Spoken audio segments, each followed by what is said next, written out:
אנחנו החלטנו שאנחנו נעשה תחרות מי מגיע ל-100 קילו ראשון, כמובן מלמעלה. והתחלנו בתחרות, אני קצת התחלתי יותר מאבא, אבא היה לו פור עליי, והתחלנו להתקדם. שנינו האמת, עשינו עבודה טובה, התקדמנו בקצב די מרשים לכיוון ה-100 קילוגרם, מורידים ומשילים מאיתנו קילוגרמים, ואנחנו מגיעים, אבא מגיע כבר קרוב ל-100, 102 קילו, ואומר לי, עזוב ישראל, אני בטוח מנצח, אתה מרשה לי ללכת לקנות את הבקבוקי יין שעליהם התערבנו, 12 בקבוקי קצרין 2012, מי שמבין, יין משובח וטוב, ואמרתי לו, ודאי, אבא, לך תקנה. אבא הלך, קנה בשמחה ובאושר את ה-12 בקבוקים, וכל הזמן הסתכל עליהם וחיכה ליום שבו הוא יוכל לשתות אותם אחרי שהוא ינצח. עברו כמה שבועות ואני מקבל בוואטסאפ הודעה 98.5 או 6, אני לא זוכר במדויק, אני כותב לו חזרה, ניצחת, כל הכבוד, מתי שותים יין. ואבא מזמין אותי למוצאי שבת, שנפתח את הבקבוק הראשון ונהנה מניצחונו של אבא, ומהבקבוקים שהוא זכה על כך שירד את 100 קילו בתחרות בינינו. והגעתי במוצאי שבת ופתחנו בקבוק ונהנינו מאוד מאוד מהיין, ולצערי הרב למחרת נפטר אבא בבריכה, ולא הספיק לשתות את יתרת 11 הבקבוקים שהוא זכה בהם בהתערבות. בסוף השבעה אמא העבירה לי את הבקבוקים האלה, ובמשך שנה נהנינו לזכרו של אבא. אז אבא, גם הפסדתי בתחרות וגם הפסדתי אותך, אבל הרווחתי אבא נפלא עם זיכרונות נפלאים. שלמה יקירי, אני זוכר את בוקרו של יום ראשון בו הלכת מאיתנו בלי הזעות מוקדמות. כיצד השארת אותנו עמומים וכואבים. זוכרים היטב את התקופה שבה הראית שנחישות, התמדה וכוח רצון הם דוגמה ומופת לניצחון הרוח על הגוף. נגעת בחיי כל האנשים שעבדת איתם, בין אם זה בארץ או בחו"ל. כל פעם נדהמתי מחדש ביכולתך לגשר על פערים, בעיות שהן רבות במקצוע שלנו, ולהישאר חבר נאמן ומסור מצד אחד לחקלאים ומצד שני ללקוחות. מאחוריי, על עדן החלון, מלווה אותי תמונתך כבר 10 שנים. מזכירה לי אותך, את אישיותך, ומלמדת אותי על הדרך שבה אני ממשיך לצעוד. כפי שהבטחתי לך אז, לפני 10 שנים. אתה איתנו בדרכנו, ורוחך היא חלק מאיתנו, ולעולם, לעולם לא אשכח אותך. As we were together in Hachshara, we made a deal. We had 3 people in the room. It was Shlomo, myself, and Leza Goldberg. And we made a deal with the guys to do a Toranut Erev Shabbos to wash the floor and clean up for Lukovet Shabbos. And we each would take a turn. Every Erev Shabbos, each one of us would take a turn. First week was good. Leza washed the floor. The next week was Shlomo's turn. And when Shlomo's turn came around, he thought of an interesting thing. The floors in Machane Nachal were poured concrete. So when they pour concrete, you have little holes in different places that are not perfectly flat. They're little holes. And when you wash and you make a spongia, you wipe with the squeegee and you squeegee away the water. What's left is little holes are full of water, and the other part gets dried up. Shlomo decided, why wash the whole floor and wait for the water to go into the holes? He took a cup of water, and he filled up just the holes. When he filled up just the holes, Leza came over and says, "Oh, you did the sponge already?" He says, "Yeah, I'm very fast." And all was left, so the Machane Nachal, our room got cleaned once in 3 weeks. And a day doesn't go by that we don't miss Shlomo. I miss Shlomo because he used to call me from his car and just tell me jokes that he heard in the Shuk, on the Shuk HaPerot that day. And he tells me the story of the jokes that he heard. If it was a good Yiddish joke, he was in 7th Heaven. But let me tell you, we miss him every single day. Not just me, Mrs. Erez also. היה לי מזל. עבדתי עם שלמה ונפגשנו יום במקום העבודה במשך 5 שנים. ואני כל הזמן נזכר בחוכמה היהודית, בהומור היהודי, שזה תורשתי גם אצלי במשפחה, גם אצלו. איך הוא היה מספר על אמא שלו.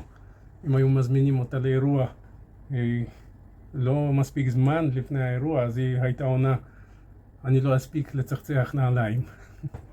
או שאיך הוא היה מספר שאימא שלו הייתה ממלאה לוטו לפי המספר על היד שקיבלה מהנאצים. Happy memories about my Uncle Shlomo Zatzal. Humor. Who can forget how he held your hand and said, "Is that a fish?" Humor. Eretz Yisrael. Touring with him. Masada, Tzfas. Going to Bel's Tish with him and getting gelt from the Rebbe. To Chevron. And the kibbutz, back and forth. To be able to spend time. And a Shabbos. Unforgettable Shabbosos with him. הפעם הראשונה שאני פגשתי את שלמה היה ביום הולדת של ג'ודי באחד מהסטיקיות במרכז העיר. אמרתי, אתה במקרה מהונגריה? הוא אמר, מהונגריה? אני משרוש פתק. כשאני הייתי בת 2, כנראה שאז אני כבר פגשתי את שלמה ואת המשפחה. הוא תמיד היה כמו שהוא, יודע הכל, מתעניין בכל, אבל הדבר המרכזי היה הנושא של המשפחה, גם המשפחה הקרובה וגם המשפחה משרוש פתק. We have wonderful memories of Shlomo Alav Shalom. One of the strongest memories we have is my taking our kids out to the Shlomo kiosk in Kfar Etzion to get them out of their mother's hair. And it was always a very wonderful experience and having all the different goodies that Shlomo would give us. Friday. And then It would be on Fridays.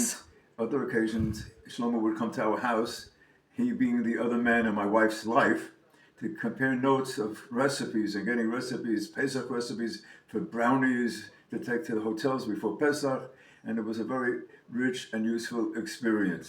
And Shlomo was a Echad B'mino, he was one of a kind, and we have wonderful memories of him.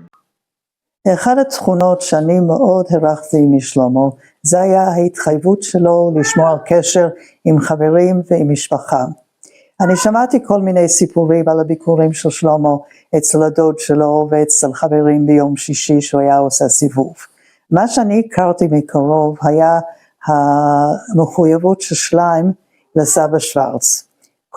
היה תקופה של אולי שנה, אולי שנתיים, שאני הייתי עוברת שם אחרי תפילה בשבת, לראות איך סבא שוורץ מרגיש ואיך עבר השבוע, וכל שבוע שלמה היה שם עם הפלסק וויסקי שלו, והיה עושה קידוש לסבא שוורץ, והיה יושב איתו בנחת לדבר, והיו מספרים סיפורים, וזה המשיך הרבה זמן, וזה עשה הרבה נחת לסבא שוורץ.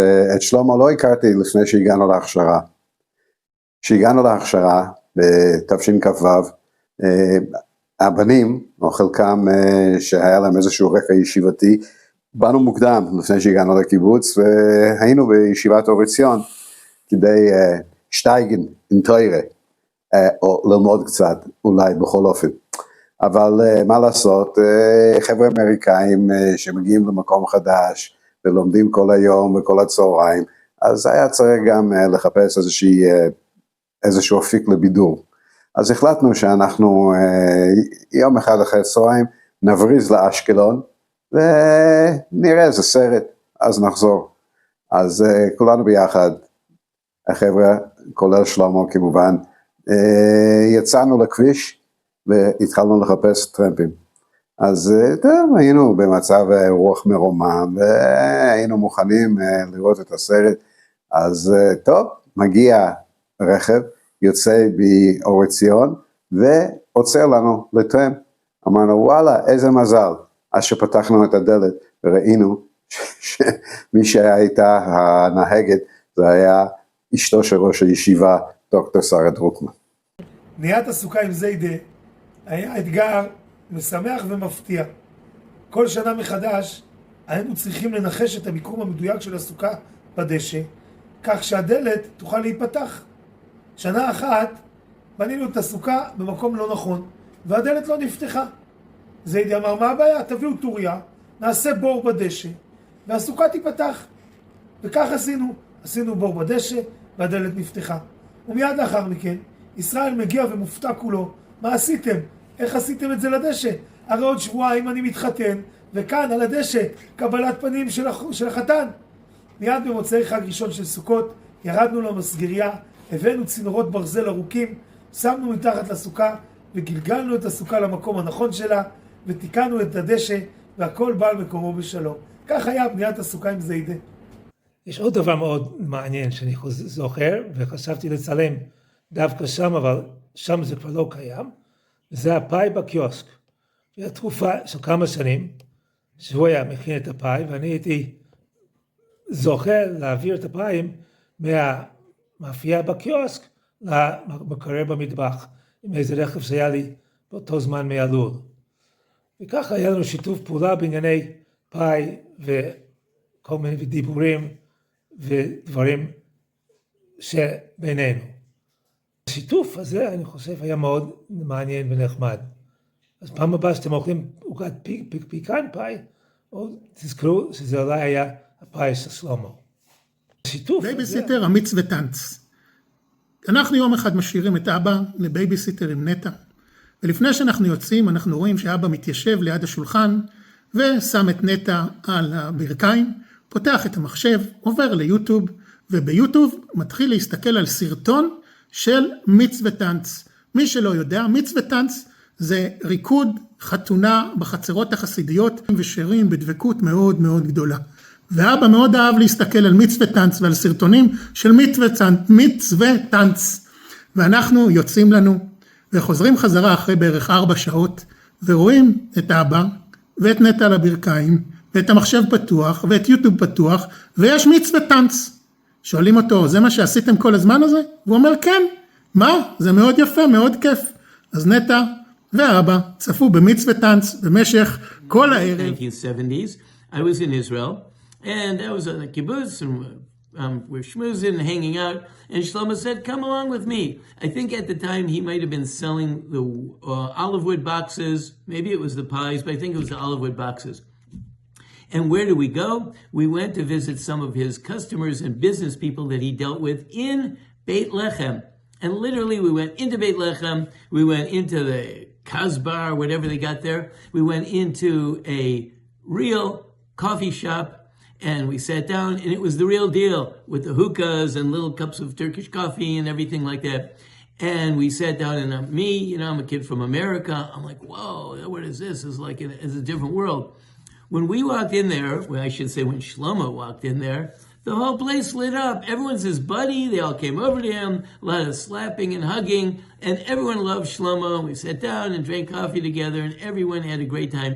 That's because this was a person, even though he's living on that kibbutz over there, and he's the Israeli conqueror, but he was friendly with them. He had a relationship with them. Everyone loved him. Even the Arabs in Beit Lechem loved him.